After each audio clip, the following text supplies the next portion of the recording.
At my sister's graduation party, my dad looked straight at me with cold eyes. Marcus, you'll never be half the man your brother Ryan is. He's the one who supports this family. I felt my hand shake as I stood up from the dinner table. If Ryan's so great, then let him handle everything. I'm done paying for this house. The whole room went quiet. My parents stared at me like I'd lost my mind. What payments? You've never given us anything, my mom said, confused. I grabbed my phone, opened my banking app, and what I showed them next changed everything forever.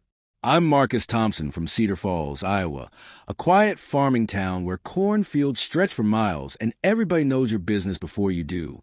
My childhood wasn't the happy farm life you see in movies.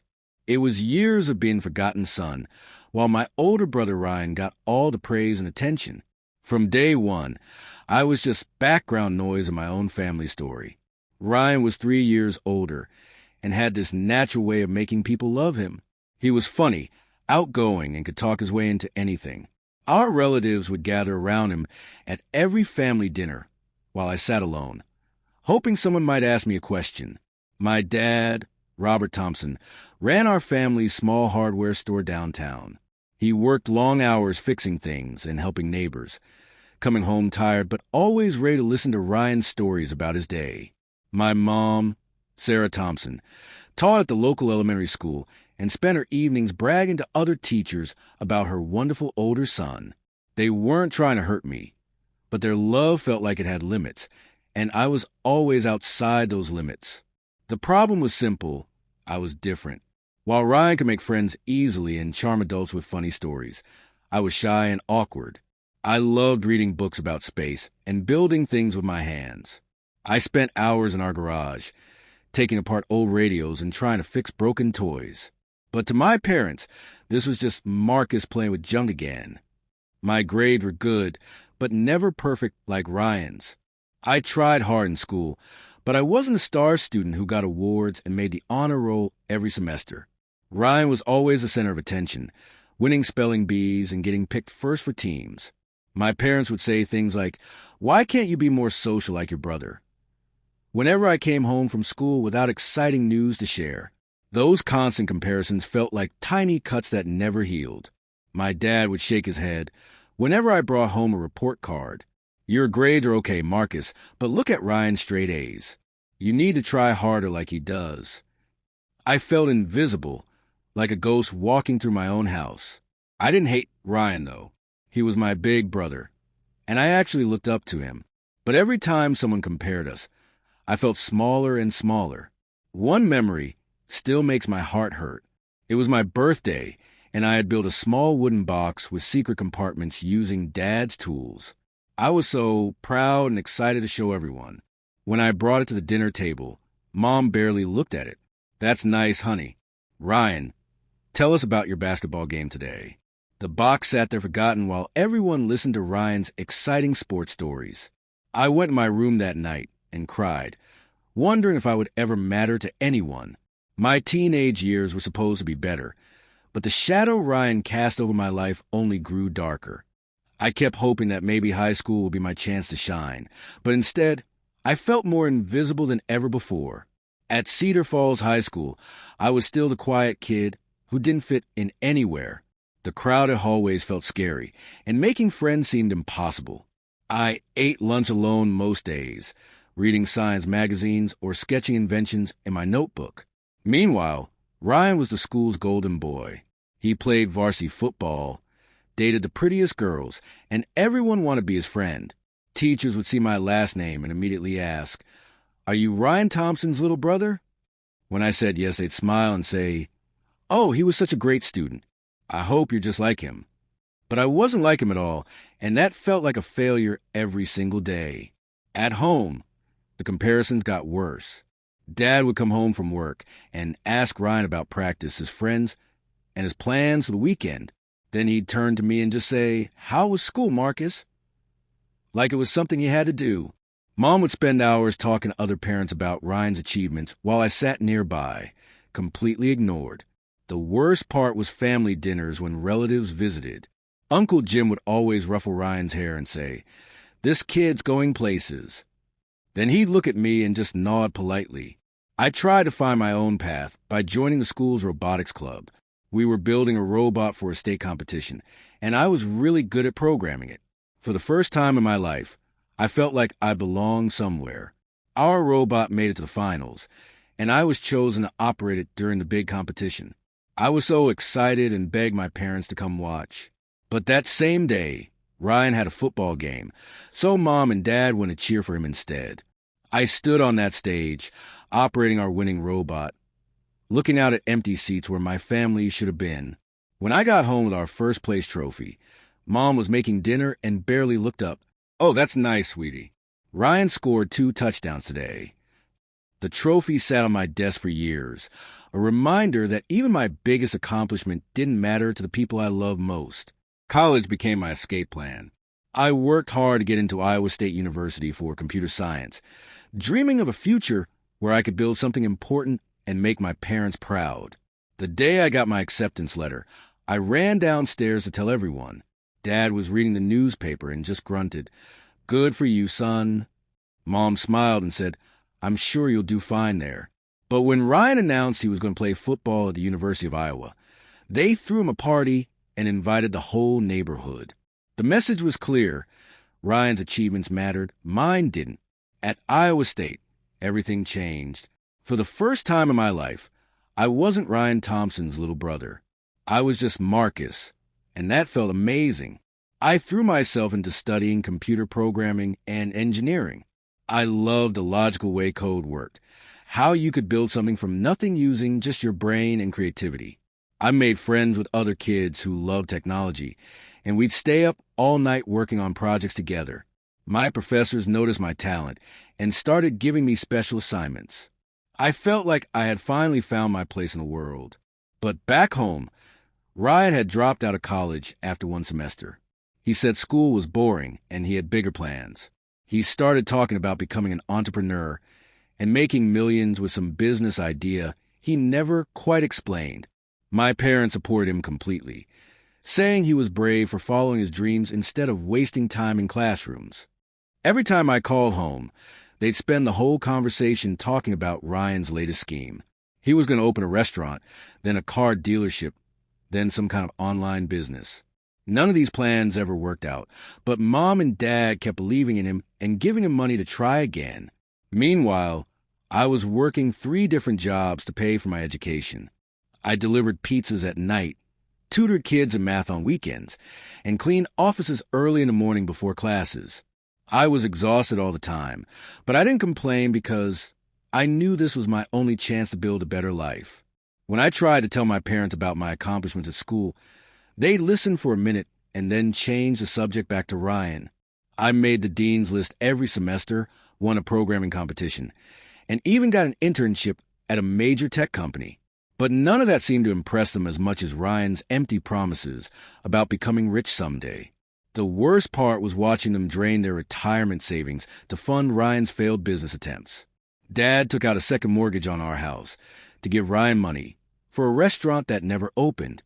Mom cashed in her teacher's pension to help him buy equipment for a construction company that lasted 3 weeks. They were so convinced that Ryan would make them rich that they ignored how much debt they were piling up. I tried to warn them that Ryan's plans didn't make sense, but they accused me of being jealous of my brother's ambition. "Ryan has vision," Dad would say. "He's not afraid to take risks like you are." Those words cut deep because I was taking huge risks every day, working myself to exhaustion to get through school and build a career. After 4 years of hard work, I graduated with honors and got hired by a software company in Minneapolis. My starting salary was more money than I'd ever imagined having. I was finally ready to start my adult life and maybe even help my parents, who I knew were struggling financially because of all the money they'd given to Ryan. I found a small apartment near my office and started my new job creating programs for businesses.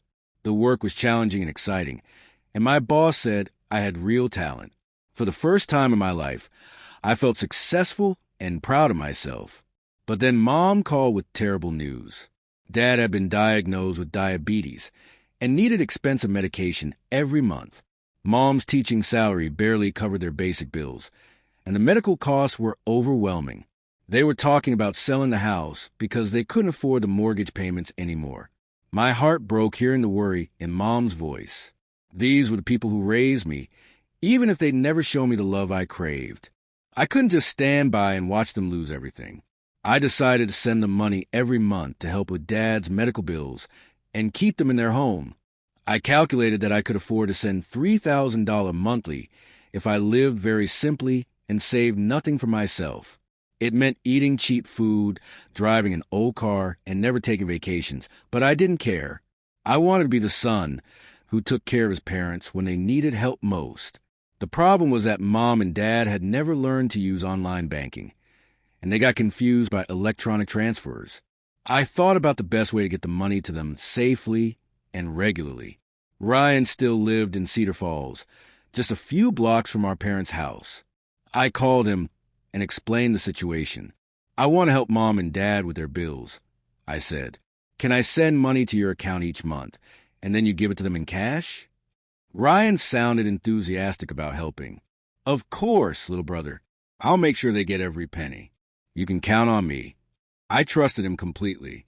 Despite everything, Ryan was still my big brother, and I believed he would do right by our parents. Every month for 2 years, I sent $3,000 to Ryan's bank account with a note that said, "For Mom and Dad expenses." I never called to check if they received it because I assumed Ryan was handling everything properly. I just focused on my work and lived as cheaply as possible so I could keep sending that money home. My life in Minneapolis was lonely but satisfying. I worked long hours, ate peanut butter sandwiches for dinner most nights, and watched free movies on my old laptop. I didn't mind the sacrifices because I thought I was helping my parents stay in their home and afford Dad's medicine. Sometimes I'd see Ryan's posts on social media showing him at expensive restaurants or wearing new clothes, and I wonder how he afforded such a lifestyle without a steady job. But I pushed those thoughts away, telling myself that maybe his business ideas were finally starting to work out. During this time, I met Jessica, a kind woman who worked at the coffee shop near my office. She had warm brown eyes and always remembered how I liked my coffee. We started talking during my morning visits, and eventually she agreed to go on a date with me. Jessica was different from anyone I'd ever met. She listened when I talked about my work and seemed genuinely interested in my thoughts and ideas. For the first time in my life, I felt like someone valued me for who I was, not who I wasn't. We spent hours walking around Minneapolis, talking about our dreams and sharing stories about our families. I told her about growing up in Ryan's shadow and how I was now helping my parents financially. Jessica admired my dedication, but worried that I was being too generous. "Marcus, you work so hard and live with almost nothing," she said one evening as we sat in my tiny apartment eating instant noodles. "Are you sure your parents know about these sacrifices you're making? They should appreciate what you're doing." I smiled and shrugged it off. I don't need recognition. I just want to help them. But Jessica's words planted a small seed of doubt in my mind. Sometimes when I called home, Mom would complain about money being tight or mention that they were worried about paying bills.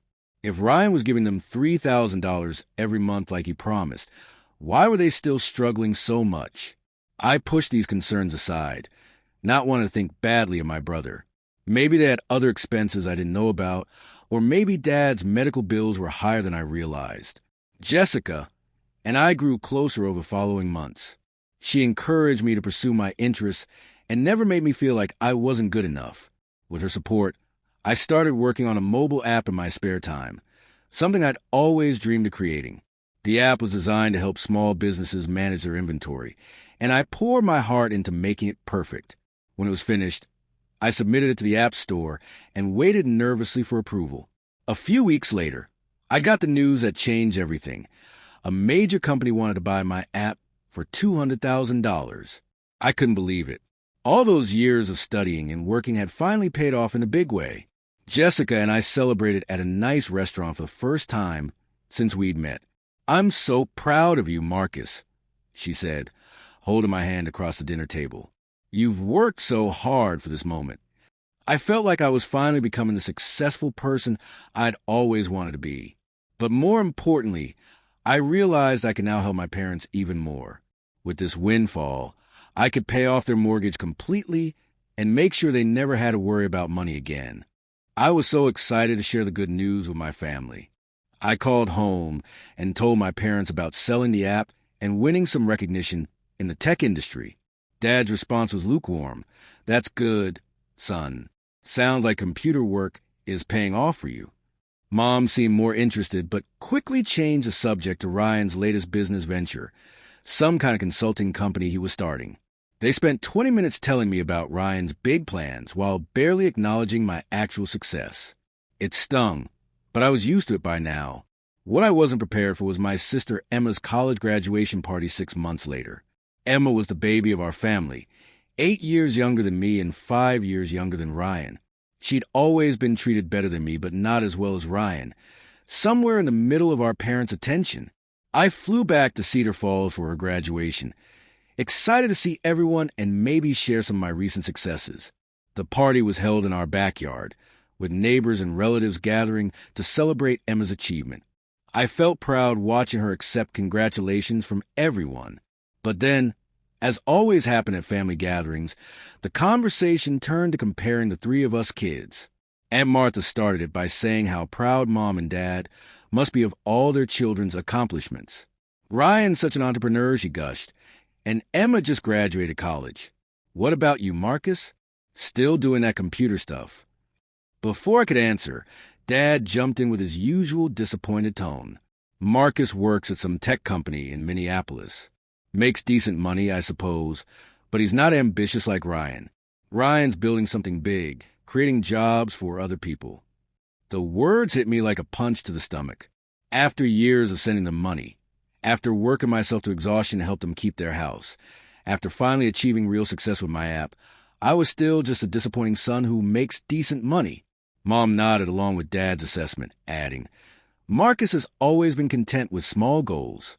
He's not a risk-taker like his brother." I felt my face burning with embarrassment as relatives nodded sympathetically, as if I were some kind of failure they needed to pity. Jessica, who had come with me to meet my family for the first time, squeezed my hand under the table. I could see the shock and anger in her eyes as she watched my parents dismiss my achievements while praising Ryan for accomplishments that existed only in his imagination. The final straw came when Uncle Bob raised his glass for a toast. "Here's to Ryan," he announced loudly, "the son who takes care of his parents and makes sure they're comfortable in their golden years." Every family needs a kid like that. The whole party nodded and applauded while I sat there feeling invisible once again. That's when Dad delivered the line that broke something inside me forever. He looked directly at me with those cold, disapproving eyes and said, "Marcus, you'll never be half the man your brother Ryan is. He's the one who supports this family while you're off playing with computers in some big city." The backyard went quiet. All the neighbors and relatives stared at me, waiting to see how I'd respond to being publicly humiliated by my own father. My hands started shaking, not from fear but from years of suppressed anger finally reaching the surface. I stood up slowly, my chair scraping against the concrete patio. My voice came out steady and cold, surprising even myself. "If Ryan's so great at supporting this family, then let him handle everything from now on. I'm done paying for this house." The silence that followed was deafening. You could hear the wind rustling through the cornfields beyond our backyard fence. My parents stared at me like I completely lost my mind. Dad's face turned red with confusion and anger. "What are you talking about, Marcus? You've never paid for anything around here." Mom's voice was sharp with irritation. "What payments? You've never given us anything.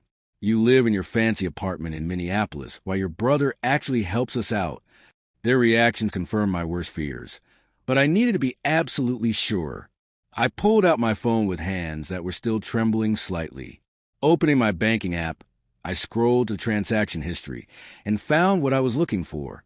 2 years' worth of monthly transfers, $3,000 each, all sent to Ryan's account with a memo for Mom and Dad's expenses.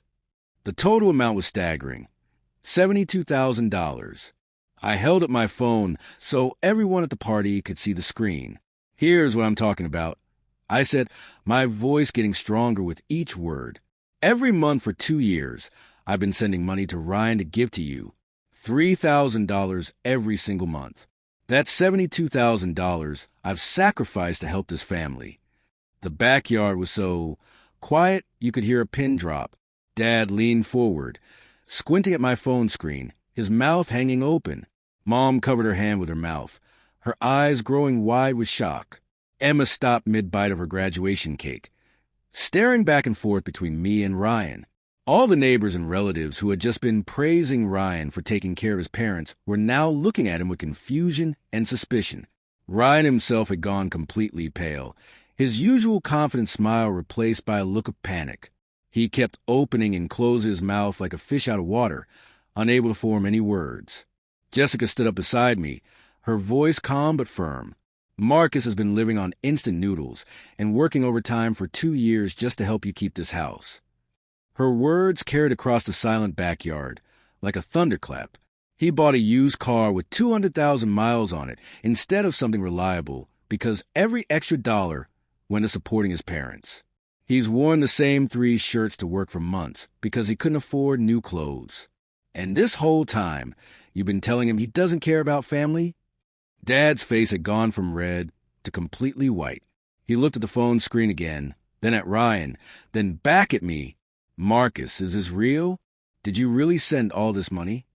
His voice was barely a whisper, like he was afraid of the answer.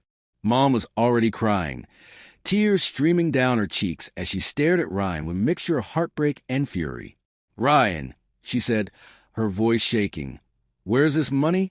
What did you do with your brother's money? Ryan finally found his voice, but it came out as a pathetic stammer.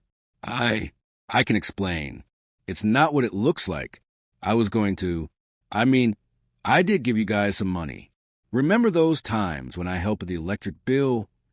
The truth was starting to come out, but I needed to hear all of it. How much, Ryan? I demanded, stepping closer to him. How much of my money did you actually give to Mom and Dad? He looked around the backyard like he was searching for an escape route, but every face was staring at him with accusation and disappointment. Finally, he hung his head and whispered, maybe $500 a month, sometimes a little more when they really needed it. The math was simple and devastating. Out of the $72,000 I had sent, Ryan had given our parents maybe $15,000 at most. That meant he had stolen over $50,000 from me and let our parents struggle financially, while I thought they were being taken care of. Mom let out a sob that seemed to come from deep in her chest. Ryan, how could you do this to your brother? How could you let us worry about money when Marcus was trying to help us? Dad just sat there in stunned silence, staring at his hands like he couldn't believe what he was hearing. The neighbors and relatives were whispering among themselves, and I could hear fragments of their conversations. I always wonder how Ryan afforded that new truck. Remember when he took that vacation to Florida last year? All those dinners at expensive restaurants. Suddenly, Ryan's lifestyle made perfect sense. The clothes, the car, the nights out, the failed business ventures, all of it funded by money I had earned through overtime and sacrifice, money that was supposed to help our parents keep their home and afford Dad's medication. I felt sick to my stomach, not just because of the betrayal, but because of how blind I had been to trust him so completely. Jessica put her hand on my shoulder, and I could feel the warmth and support flowing from her touch. Tell them the rest, Marcus, she said softly. Tell them about the app and what you've accomplished while they were ignoring you. I looked around the backyard at all these people who had spent years treating me like I was worthless, like I was a family failure who would never amount to anything. Part of me wanted to just walk away and never speak to any of them again. But another part of me needed them to understand exactly what they had lost. You want to know about my computer stuff? I said, looking directly at Dad. Last year, I created an app that a major company bought for $200,000. I've been promoted twice at my job, and I'm now leading a team of 15 engineers. I own my apartment building in Minneapolis, and I'm planning to start my own software company next year. The backyard was so quiet that my words seemed to echo off the houses around us. Dad's mouth fell open again, and I could see the regret starting to form in his eyes. Mom wiped her tears and looked at me like she was seeing me for the first time in years. Marcus, we didn't know. You never told us about any of this. I tried to I replied, my voice calm but filled with hurt. Every time I called home, you listened for 30 seconds and then spent an hour talking about Ryan's imaginary business plans. You never asked about my life because you weren't interested in my success. I gestured toward Ryan, who was still standing there looking guilty and ashamed. Meanwhile, you were so busy praising him for taking care of the family that you never noticed I was the one actually doing it. The realization of what they had done was starting to hit my parents full force. All those years of comparing me unfavorably to Ryan, all those times they had dismissed my achievements and praise as empty promises, and the whole time I had been the one quietly supporting them through the hardest period of their lives. Dad stood up slowly, his legs shaky from shock. Son, I don't know what to say. We made a terrible mistake. But I wasn't ready for apologies yet. There was still more that needed to be said. Do you want to know the worst part? I continued, looking around at all the relatives who had spent the evening praising Ryan and dismissing me. I didn't do this for recognition or gratitude. I did because I love you, even though you've never shown me the same love you've shown Ryan. I worked myself to exhaustion, lived like a poor college student, and gave up every luxury so that you could keep this house and afford Dad's medicine. And the whole time, you were telling people that I didn't care about family. Aunt Martha, who had been so full of praise for Ryan earlier, now looked embarrassed and ashamed. Uncle Bob, who had made that toast about Ryan being a good son, was staring at his shoes. The neighbors who had been nodding along with my parents' criticisms were now avoiding eye contact. Emma, my little sister, walked over and hugged me tightly. Marcus, I'm so sorry, she whispered. I had no idea. I always thought Ryan was helping Mom and Dad, and I never realized you were doing anything because you never bragged about it.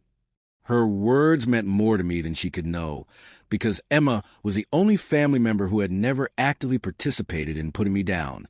Ryan finally spoke up again, his voice cracking with emotion. Marcus, I messed up really badly. I know there's no excuse for what I did. I took your money and I lied to everyone, including myself. I kept telling myself I would pay it back someday, that my business would take off, and I'd be able to give Mom and Dad even more money. But that was just fantasy. I was living off your generosity and taking credit for your sacrifice. He looked around the backyard at all the disappointed faces staring at him.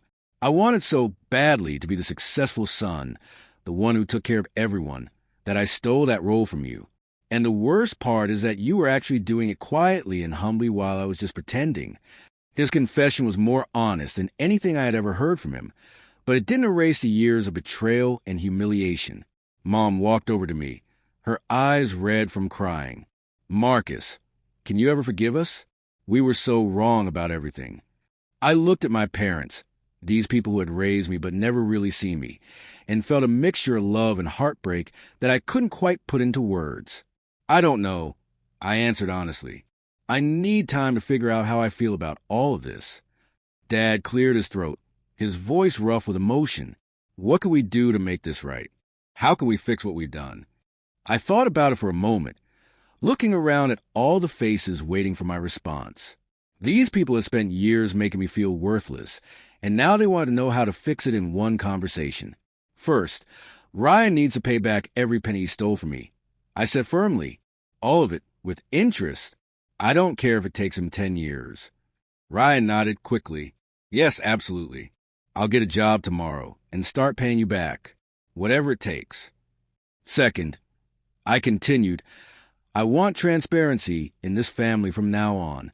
No more lies. No more taking credit for other people's work. No more empty promises. If you say you're going to do something, you do it. If you can't do it, you say so up front. Mom and Dad both nodded, looking ashamed but determined. And third, I said, looking directly at my parents, the comparison stop. Forever. I'm not Ryan, and Ryan's not me. We're different people with different strengths, and you need to love us for who we are, not punish us for who we're not. The backyard had emptied out during our family confrontation. The neighbors and relatives had quietly slipped away, probably eager to go home and gossip about the dramatic scene they had witnessed. Only our immediate family remained, along with Jessica, who had stayed by my side through the entire ordeal. Dad walked over to me, his eyes filled with tears I had never seen before. Marcus, I've been a terrible father to you. I was so caught up in Ryan's personality and charm that I never saw your quiet strength and dedication. You've been taking care of this family better than I have, and I've been too blind and stubborn to recognize it. He paused, struggling to find the right words. I know I can't undo 25 years of making you feel like you weren't good enough, but I want to try to be better. I want to be the father you deserved all along. Mom joined him, taking my hands in hers. I failed you as a mother, Marcus. I let my favoritism blind me to your achievements and your sacrifices. You've been the most responsible and caring son any parent could ask for, and I treated you like you were the problem child. That stops today. I promise you that stops today. Their words were meaningful, but I knew that real change would take time to prove itself. Actions matter more than apologies, and I had heard empty promises from my family before. Jessica squeezed my hand and smiled at me with pride. You did the right thing, Marcus. It took courage to stand up for yourself like that. Emma hugged me again and whispered, I'm proud to be your sister. I always have been, even when Mom and Dad couldn't see how amazing you are. Ryan approached me cautiously, like he was afraid I might hit him. Marcus, I know I destroyed your trust, and I know it'll take a long time to earn it back. But I want you to know that I'm going to change. I'm going to get a real job, pay you back every cent, and start being honest about who I am instead of pretending to be someone I'm not. I looked at him, this brother I had looked up to my whole life, and saw him clearly for the first time. He wasn't the successful entrepreneur our parents thought he was, but he also wasn't evil. He was just a man who had gotten lost in his own lies and dragged the whole family down with him. I hope you do change, Ryan, I said, but I'm not going to hold my breath waiting for it. From now on, I'm going to judge you by your actions, not your promises. The sun was setting over the cornfields, casting long shadows across our backyard, where so many family gatherings had taken place over the years. This one felt like an ending and a beginning all at once. An ending to the years of feeling invisible and worthless in my own family, and a beginning to a new relationship based on honesty and mutual respect instead of favoritism and lies. Jessica and I left Cedar Falls the next morning, driving back to Minneapolis in contemplative silence for most of the trip. Finally, she spoke up. How do you feel about everything that happened? I thought about her question carefully. Relieved, I think, and sad, and hopeful all at the same time. She nodded, understanding exactly what I meant. Over the next few months, something remarkable happened. My parents started calling me regularly, not just to chat, but to actually ask about my work and my life in Minneapolis. Dad would spend 20 minutes on the phone asking me to explain how my latest software project worked, genuinely curious about the technical details he had dismissed for so many years. Mom began bragging to her teacher friends about her son, the successful engineer, the same way she had always bragged about Ryan. It felt strange but wonderful to finally be seen by my own parents. Ryan, true to his word, got a job at a local manufacturing plant and started sending me $500 every month to pay back the money he had stolen. It wasn't much compared to what he owed me, but it was consistent, and that mattered more than the amount. He also started contributing to our parents' expenses for the first time in his life, taking over some of the financial responsibility I had been carrying alone. Most importantly, he stopped pretending to be something he wasn't. His social media posts changed from flashy brags to simple updates about work and family. Jessica and I got married the following spring in a small ceremony in Minneapolis. When I called to invite my family, I half expected them to find excuses not to come or to make the celebration about Ryan somehow. Instead, Mom cried with joy and immediately started planning what she would wear. Dad asked if he could walk Jessica down the aisle since her own father had passed away years earlier. Ryan offered to be my best man, though I politely declined and chose my college roommate instead. The wedding was perfect, small and intimate with people who actually cared about both of us. My parents sat in the front row, beaming with genuine pride as they watched me marry the woman who had stood by me through the hardest confrontation of my life. During his toast at the reception, Dad stood up and said something that made me cry in front of everyone. I spent so many years not seeing the amazing man my son Marcus had become. He's taught me that being a good man isn't about being the loudest or most charming person in the room. It's about working hard, keeping your promises, and taking care of the people you love, even when they don't deserve it. Mom added, Marcus, you saved our family in more ways than one. Not just financially, but by forcing us to face the truth about ourselves and become better people. Their words meant everything to me because they were earned through months of changed behavior, not just offered as empty apologies. 2 years after that dramatic graduation party, I received a call that changed my perspective on family once again. Ryan had been diagnosed with a rare form of cancer, and the treatment was going to be expensive and difficult. My first instinct was to feel suspicious, wondering if this was another scheme to get money from me. But when I flew home and saw him in a hospital bed, pale and weak from chemotherapy, I realized this was real. The brother who had stolen from me and lied to our family was genuinely sick and scared. Jessica came with me to the hospital, and as we sat in the uncomfortable chairs beside Ryan's bed, she whispered, "What are you thinking?" I looked at Ryan, sleeping fitfully with an M4 drip in his arm, and felt a complex mix of emotions I couldn't fully sort out. "I'm thinking that he's still my brother," I said finally. Over the next several months, I found myself coordinating Ryan's medical care, researching treatment options, and yes, helping to pay for expenses that insurance didn't cover. It wasn't because I had forgotten what he did to me, but because I had learned something important about myself. I was the kind of person who helped family members in crisis, regardless of our history. Mom and Dad were amazed by my willingness to support Ryan through his illness, especially after everything that had happened between us. "You're a better man than I raised you to be," Dad told me one day as we sat in the hospital waiting room. "Maybe you raised me exactly right," I replied. "You just didn't notice for a while." Ryan recovered completely after 6 months of treatment, and the experience changed him in ways that years of family drama hadn't been able to accomplish. He became quieter, more thoughtful, and genuinely grateful for the second chance at life and family relationships. He continued paying me back faithfully, and by the time he finished, he had also become someone I was proud to call my brother again, not because he was successful or charming, but because he had learned to be honest and reliable. Jessica and I eventually moved back to Iowa, not to Cedar Falls, but to Des Moines, where I started the software company I had always dreamed of creating. We bought a house with a big backyard where we could host family gatherings, and slowly, we began building new traditions based on honesty and mutual respect instead of favoritism and competition. My parents, now in their 70s, became the kind of grandparents to our children that they had never quite managed to be as parents to me. They showered equal attention on all their grandchildren and never made comparisons between them. Sometimes I watched Dad play with my 5-year-old son in our backyard, teaching him how to throw a baseball, and I feel a deep sense of peace about how everything worked out. The man who once told me I'd never be as good as my brother is now one of my biggest supporters and closest friends. Ryan works in my company now, in the accounting department, where his attention to detail and hard-won sense of responsibility make him a valuable employee. We have lunch together once a week, and our conversations are real and honest in a way they never were when we were younger. Looking back on that confrontation at Emma's graduation party, I realized it was the most important moment of my life.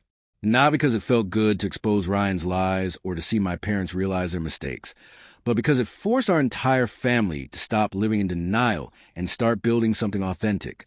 The truth hurt all of us in different ways, but it also set us free to love each other for who we really were instead of who we pretended to be. That night taught me that sometimes the people who love you the most and hurt you the deepest, not because they mean to, but because they're human and flawed. But it also taught me that real love requires honesty, even when that honesty is painful. If I had continued sending money quietly and accepting my parents' dismissive treatment, nothing would have changed. Our family would have continued living a lie, with me as the invisible son, Ryan as the fake golden child, and my parents as people who never really knew either their sons. By standing up for myself and demanding the truth, I gave all of us a chance to build something better. My children will grow up in a family where achievement is recognized, where problems are addressed honestly, and where no child is to live in anyone else's shadow. Jessica often tells people that she fell in love with me because I was kind and hardworking, but she stayed in love with me because I finally learned to value myself. You taught me that quiet strength is just as powerful as loud confidence, she says. Maybe even more powerful, because it's based on real accomplishment instead of empty promises. Our marriage is built on a foundation of mutual respect and genuine partnership that I learned was possible only after I stopped accepting less than I deserved from the people who were supposed to love me most. When people ask me for advice about dealing with difficult family relationships, I always tell them the same thing. Love doesn't mean accepting unfair treatment, and loyalty doesn't mean enabling harmful behavior. Sometimes the most loving thing you can do for your family is to force them to face the truth about themselves, even when that truth is uncomfortable. Change is possible, but only when everyone involved is willing to be honest about what needs to change. My parents proved that people can grow and evolve, even later in life, if they're genuinely committed to becoming better. Ryan proved that someone can overcome their worst mistakes and become trustworthy again, if they're willing to do the hard work of earning back that trust. And I proved to myself that standing up for yourself doesn't make you selfish or mean. It makes you someone worth respecting. The quiet boy from Cedar Falls who spent his childhood feeling invisible grew up to become a man who refused to stay invisible any longer. That transformation didn't happen overnight, and it wasn't easy, but it was necessary. And it changed everything, not just for me, but for my entire family. Today, when my son comes home from school excited about a science project he's working on, I make sure to put down whatever I'm doing and listen to every detail. When my daughter shows me a drawing she made in art class, I hang it on the refrigerator and tell her how proud I am of her creativity. I never want my children to feel the way I felt growing up, like their interest didn't matter, like their achievements were less important than their siblings, like they had to compete for their parents' attention and approval. Every child deserves to feel valued for who they are, not criticized for who they're not. Jessica and I created the kind of home I always wished I'd grown up in, where everyone's contributions are acknowledged, where problems are discussed openly, and where love is shown through actions as well as words. My parents visit often, and they become the kind of grandparents who remember every grandchild's birthday, who ask thoughtful questions about school and hobbies, and who never play favorites. They've learned from their mistakes with me and Ryan, and they're determined not to repeat those mistakes with the next generation. Ryan has found happiness in a simpler life than he once imagined for himself. He married a wonderful woman who loves him for his honesty and dependability rather than for any flashy success. They have 2 children who think their dad is the most interesting man in the world because he takes time to listen to their stories and help with their homework. He's become the kind of father and husband that our own dad struggled to be, learning from both positive and negative examples. The man who once stole from his family to maintain a false image now finds genuine satisfaction in taking care of the people he loves. Sometimes I think about that night at Emma's graduation party and wonder what would have happened if I had just stayed quiet, if I had continued accepting my parents' dismissive treatment and Ryan's betrayal. Would we have eventually figured out the truth some other way? Or would our family have continued living that lie indefinitely? I'm grateful I'll never have to find out. The confrontation was painful for everyone involved, but it was also the catalyst for positive changes that might never have happened otherwise. Pain can be a teacher if we're willing to learn from it, and sometimes the most important lessons are the ones that hurt the most to learn. My software company now employs over 50 people, and I take pride in creating a workplace where every employee's contributions are valued and recognized. I never want anyone working for me to feel invisible or unappreciated the way I felt for so many years. When someone on my team does good work, I make sure to acknowledge it publicly. When someone is struggling, I offer support and training rather than criticism. I've learned that true leadership means helping others succeed, not competing with them or putting them down to make yourself look better. The success of my business has allowed me to help other people in ways I never could before. Jessica and I started a scholarship fund for students from small farming towns who want to study technology or engineering. We've helped dozens of young people pursue their dreams, especially those who, like me, might not have family support for their academic goals. There's something deeply satisfying about using the success that came from standing up for myself to help other people stand up for their own dreams and aspirations. Emma, my little sister, has become one of my closest friends and confidants. She often tells people that watching me confront our parents that night taught her the importance of speaking up for herself in her own relationships. She's now a successful lawyer who specializes in helping families resolve conflicts, and she credits that graduation party confrontation with inspiring her career choice. "You showed me that sometimes you have to fight for the love and respect you deserve," she says. "But you also showed me that fighting doesn't mean destroying. It means demanding truth and change." My relationship with my parents continues to evolve and improve. Dad calls me every Sunday morning to chat about work, sports, and life in general. These conversations, which would have been impossible during my childhood, have become one of my favorite parts of the week. He asks thoughtful questions about my business and offers advice based on his own experiences running the hardware store. Mom sends care packages to our children and remembers every important date in our family calendar. She's become the kind of mother-in-law who treats Jessica like a daughter and makes her feel truly welcomed into our family. The most remarkable change has been in how my parents talk about their children to other people. Instead of constantly praising one child while dismissing the others, they now speak with genuine pride about all three of us. They brag about my business success, Ryan's recovery and personal growth, and Emma's legal career with equal enthusiasm. They've learned to see each of us as individuals with different strengths and talents rather than comparing us against some impossible standard. This change didn't happen overnight, and it required constant effort and self-awareness on their part, but has transformed our family dynamics completely. When young entrepreneurs ask me for advice about starting their own businesses, I always tell them that the most important skill they can develop is the ability to advocate for themselves.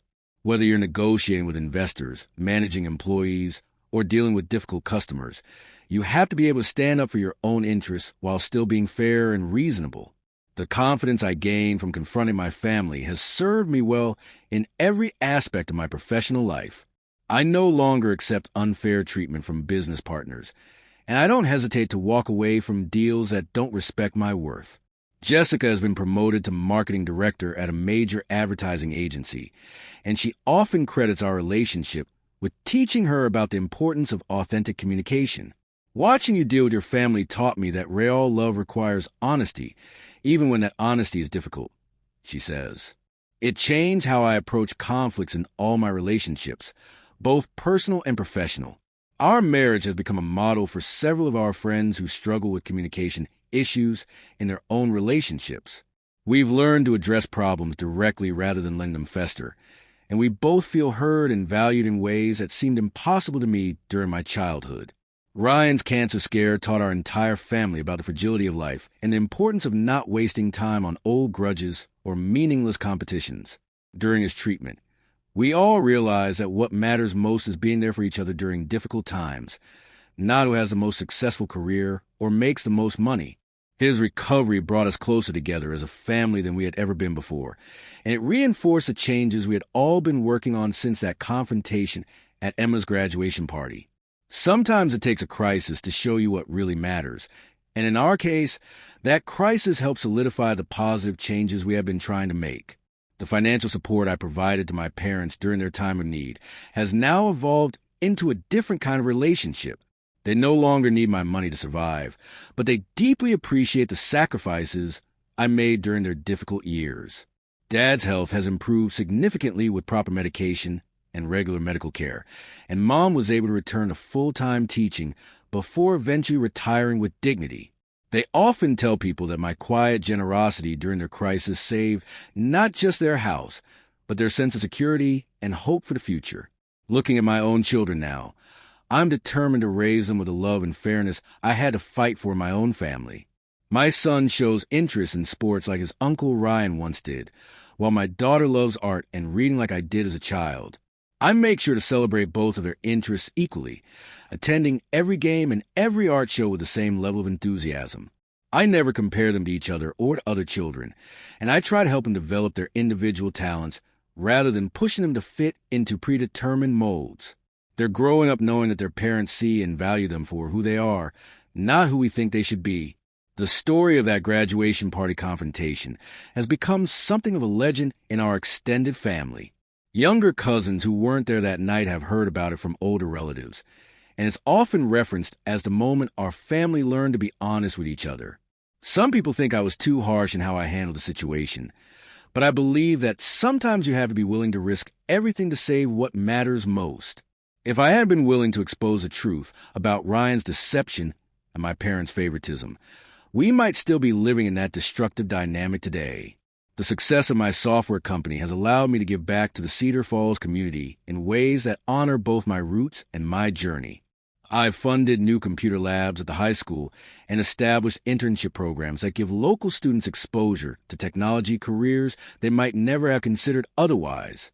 When I visit these programs and see young people discovering their passion for coding or engineering, I remember my own teenage years, spent feeling like my interest didn't matter. Now I can help ensure that other kids won't have to feel that way. Jessica and I recently celebrated our 10th wedding anniversary by taking a trip back to Cedar Falls and staying in our old family home, which my parents still own but have updated and modernized over the years.